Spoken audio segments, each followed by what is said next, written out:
Jangan sampai mencuci muka dulu mendahului, kemudian baru niat. Jangan, itu berarti menyalahi tertib.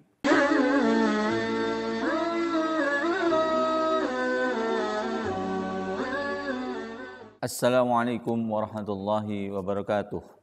Alhamdulillahirabbil alamin wa bihi nasta'inu ala umuriid dunya waddin. Wassalatu wassalamu ala asyrafil anbiya'i wal mursalin wa ala alihi wa ashabihi ajmain, amma ba'du. Hari ini alhamdulillah kita masih diberi kesempatan Allah Subhanahu wa taala bisa bertemu kembali dalam kajian kitab Safinatun Najah. Seperti biasa kita akan memulai dengan mengirimkan doa kepada muallif Syekh Salim bin Sumair Al-Hadrami ala ruh almarhum Syekh Salim bin Sumair Al-Hadrami. Al-Fatihah. A'udzubillahi minasyaitonirrajim. Bismillahirrahmanirrahim. Alhamdulillahi rabbil alamin. Ar-Rahmanir Rahim. Maliki yaumiddin. Iyyaka na'budu wa iyyaka nasta'in. Ihdinas siratal mustaqim. Siratal ladzina an'amta 'alaihim ghairil maghdubi 'alaihim waladdallin. Amin. Terima kasih. Menambahkan pertemuan terakhir tentang fardu wudu ya. Fardu wudu kita ulang lagi. Fardu wudu ada 6. Pertama niat, kedua ghusl wajhi, ketiga ghusl yadain. Ghusl wajhi membasuh muka dari ujung keluarnya rambut ya, sampai dagu ya. Terus sampingnya itu dari ini, telinga ini ya, sampai ini. Ghusl yadaini, nah ghusl yadaini membasuh kedua tangan. Nah, membasuh kedua tangan sudah kita jelaskan, ada yang mempunyai memahaminya ujung sini ke sini ya, dari menuju ke ke siku gitu kan, atau ya seperti biasa itu. Jadi boleh-boleh saja. Kemudian harus ada tahlil. Nah, tahlil itu menyela-nyela. Ya, jadi yang tangan kanan ya disela-sela dengan tangan kiri ya. Jadi sehingga yang bagian sini ini menjadi memastikan bahwasanya kena air gitu. Nah, terus tadi minggu yang lalu untuk laki-laki ini gak usahlah memelihara kuku gitu kan. Takutnya ada unsur najis yang tidak bisa dibersihkan gitu di dalam kuku itu gitu. Jadi mendingan lebih baik kukunya, kan makanya kan ada fitrah manusia itu diantaranya tuh menggunting kuku kan gitu. Jadi ya kita sebagai muslim yang selalu sholat wudu itu ya membiasakan untuk menggunting kuku. Sunnahnya kan hari Jumat gitu. Hari Jumat dengan metode yang dicontohkan Rasulullah, misalnya apa dulu ya gitu ya. Oke. Terus mashu syai'in min ra'si, kemudian sebagian dari kepala. Ghuslur rijlaini, membasuh kedua kaki, ma'al ka'baini, beserta dua mata kaki. Nah, kalau Salim al-mu'allif ini Syekh almarhum Salim Sumair itu, jadi dia boleh saja gitu, jadi dari airnya itu mengalir dari mata kaki sampai ke ujung jari-jari itu. Nah, tapi kan kalau yang bagi orang berkeyakinan bahwasanya sesuai dengan surat itu ya surat Al-Maidah tadi yang tentang kewajiban tentang wudu. Ya ayyuhalladzina amanu idza qumtum ilas shalat faghsilu wujuhakum wa aydiyakum ilal marafiq ya. Wamsahu ru'usakum wa arjulakum ilal ka'bain. Jadi ilal ka'bainnya itu menuju ke mata kaki, maka kemudian airnya itu diusahakan dari ujung jari menuju ke apa namanya, ke mata kaki, maka difasilitasi oleh biasanya ada dingklik gitu ya, dingklik atau kursi itu di tempat wudhu itu, yaitu untuk memfasilitasi bagi orang-orang yang berkeyakinan mengalirkan air harus dari ujung kakinya, jari-jari kaki menuju ke kedua mata kaki. Nah, itu juga ya, karena ada jari-jari dia di kaki itu, maka dia perlu untuk di tahlil, menyela-nyela gitu. Sama dengan tangan, jadi kaki kanan disela-sela dengan jari kiri ya, dan kaki kiri jari-jarinya disela-sela oleh tangan kanan gitu ya. Oke. Jadi perlunya tahlil tadi, menyela-nyela gitu, menyela-nyela ketika mencuci tangan dan mencuci kaki gitu. Jadi harus disela-sela ya gitu. Jadi biar sempurna kebersihannya gitu. Nah, yang keenam adalah tartib. Jadi rahasia orang-orang besar, kiai-kiai besar, ulama-ulama besar adalah dengan dawamul wudu. Jadi melanggengkan wudu. Jadi seumur hidupnya kalau batal langsung wudu, kalau batal wudu dalam keadaan apapun gitu. Dalam keadaan tidak sholat, dia dalam keadaan berwudu gitu. Maksudnya artinya suci terus gitu. Nah, itu rahasia ulama-ulama besar, kiai-kiai pesantren itu dawamul wudu, itu memelihara wudu. Jadi kalau batal langsung wudu, seperti itu ya. Jadi mudah-mudahan kita bisa meneladani beliau-beliau yang mendawamkan wudu. Ya. Jadi karena kita akan dianggap ya dalam keadaan suci terus ya. Ya. Baik, kita lanjutkan ke pasal selanjutnya. Faslun, sebut satu pasal. An-niyatu, yang dimaksud dengan niat itu qasdus sai'i,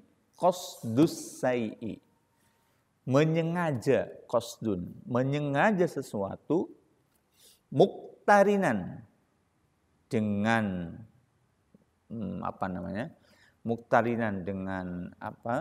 dengan menyertai bifi'lihi, dengan mengerjakannya. Jadi wa mahalluha al-qalbu, dan tempatnya ada di hati.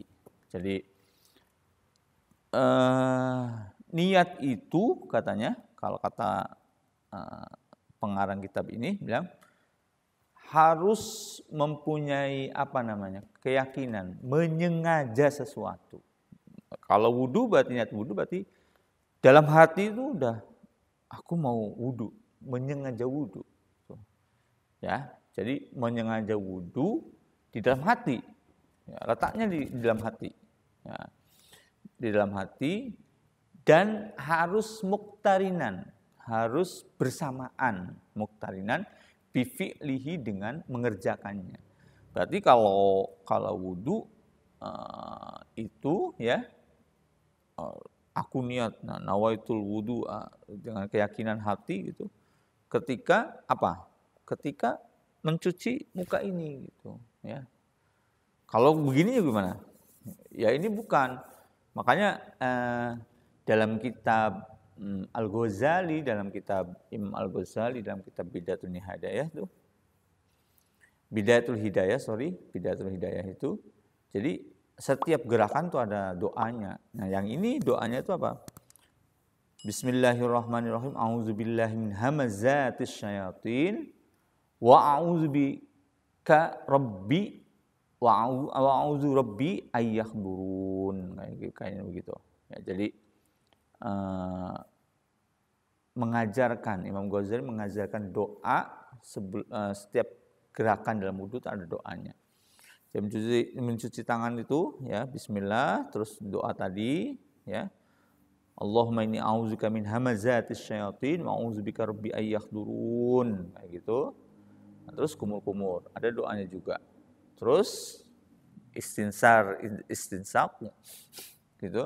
Terus kemudian ini. Nah, ketika mau mengalirkan air ke muka ini ya, harus muktarinan, harus disertai. Jadi niat dulu muktarinan, terus baru mengalirkan air ke muka itu. Nah, jangan sampai jangan sampai mencuci muka dulu mendahului kemudian baru niat, jangan, itu berarti menyalahi tartib. Tartib artinya kan meletakkan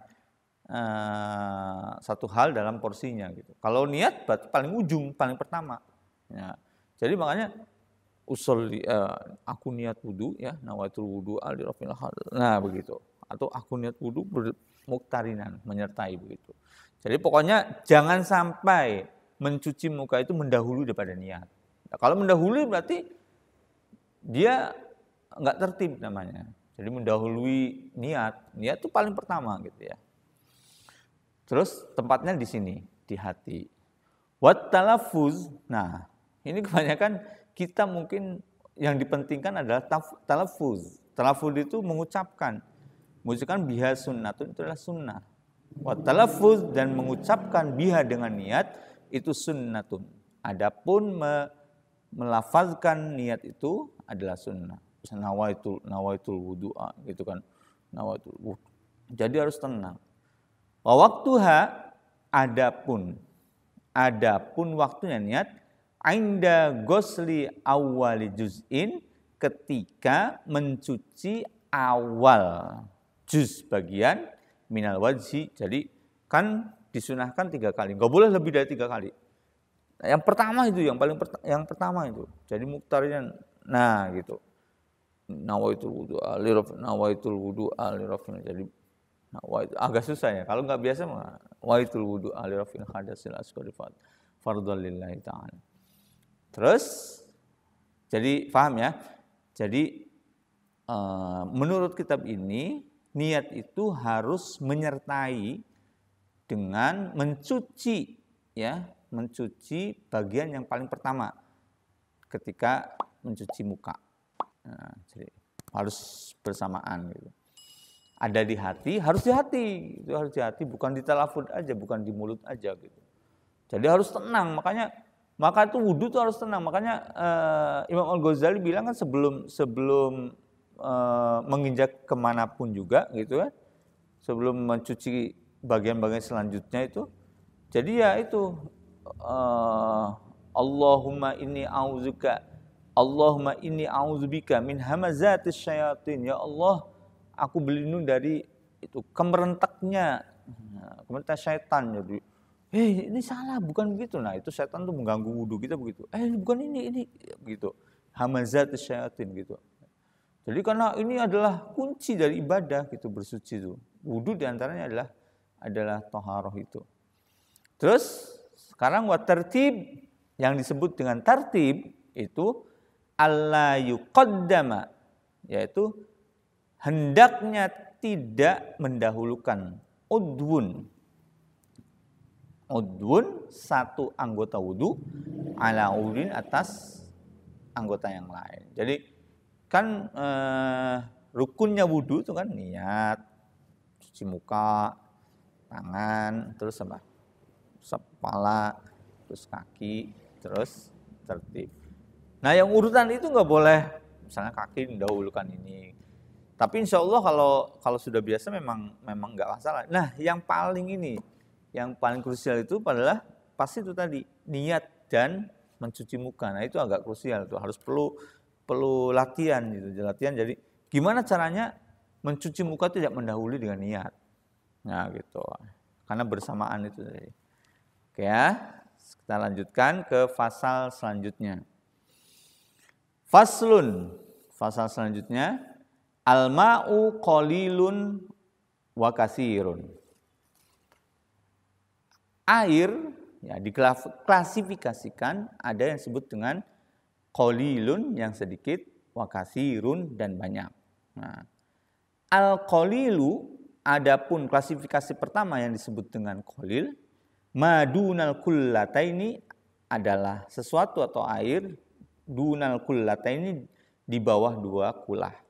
Nah, 2 kulah gimana? Pengertian 2 kulah itu ya, pengertian 2 kulah ya, itu banyak. Ada An-Nawawi berbeda, ada Ar-Rafi'i berbeda, ada Syafi'i berbeda. Tapi kebanyakan umumnya adalah apa? Adalah 60 cm kali 60 cm kali 60 cm. 60, 60, 60. Jadi 60 lebar, panjang, sama tinggi. Itu 60 cm semua. Jadi kalau bapak-bapak, ibu-ibu ingin membuat penampungan air, dikasih batasan itu, batasan 60. Jadi nanti volumenya itu nanti coba dikalikan berapa, kira-kira berapa liter gitu, 60. Kira-kira 210-an ya, kira-kira 210 liter gitu. Itu 2 kulah. Pengertian 2 kulah dan pengertian qalil dan kasir, air yang banyak dan sedikit, ini mesti dikuasai benar-benar, karena nanti diaplikasikan dalam kita bersuci, dalam wudhu, dalam mencuci pakaian. Nah, sehingga kita pakaian yang tadi najis menjadi suci itu gimana caranya? Ini harus betul-betul memahami klasifikasi air ini. Ada yang qalil dan ada kasir. Nah, qalil itu adalah air yang volumenya ya kurang dari 2 kulah.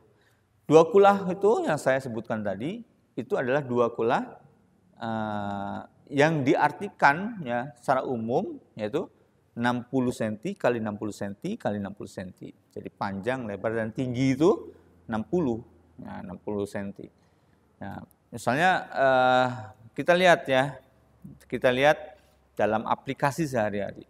Ketika Anda ke masjid, satu masjid, sedang berziarah kemana gitu. Terus kemudian di depannya tuh, di depan di depan hammam, di depan tempat wudhu itu ada air yang kita turun gitu ya. Nah, itu sudah disetting, itu sudah diatur yang melebihi dari 2 kulah. Ya tadi ukuran bangunannya tuh, jadi kita tuh dari luar misalnya ini nih 60 cm, 60 cm, 60 cm.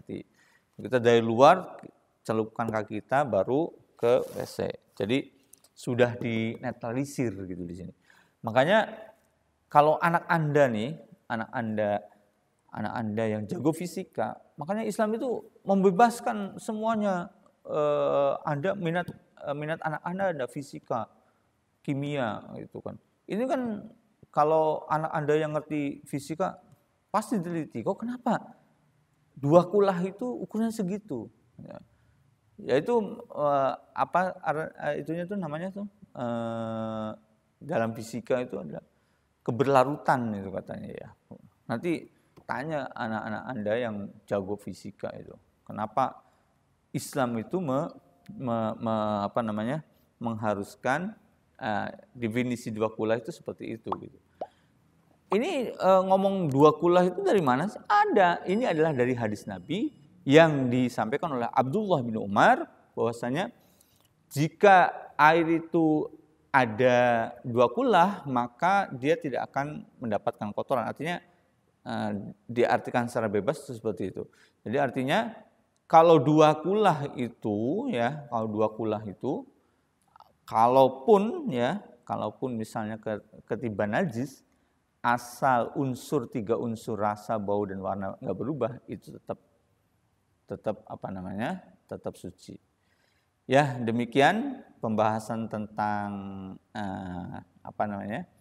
tentang niat, definisi niat dan tertib, dan definisi tentang klasifikasi air. Mudah-mudahan bisa dipahami dengan baik, dan mudah-mudahan bermanfaat bagi kita untuk untuk mengaplikasikannya dalam kehidupan sehari-hari, sehingga sesuai dengan apa yang dituntut oleh Rasulullah dan apa yang dituntut oleh Allah dan Rasulnya. Billahi taufiq wal hidayah. Wassalamualaikum warahmatullahi wabarakatuh.